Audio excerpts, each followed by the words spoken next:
বিসমিল্লাহির রহমানির রহিম। একটা কথা হচ্ছে কি, কিছু কিছু মানুষ ছোট হলেও এই কথাগুলো বোঝে না। তেমনি একটা টাকা যদি মসজিদে 100 টাকা একটা নোট যদি নিয়ে যায় এবং দেয়, তাহলে মনে করে এই টাকাটা মেলা টাকা।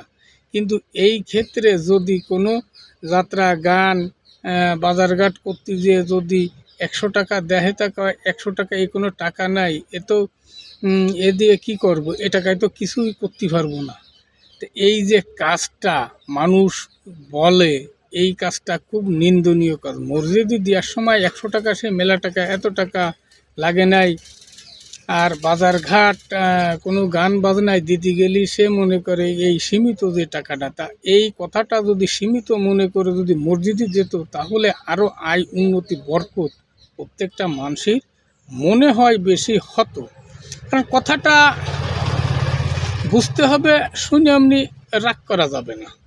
কথাটা বুঝির জন্য বলেছি, কেউরে হেয় পূর্ণ করার জন্য কথাটা বলিনি। আল্লাহ হাফেজ।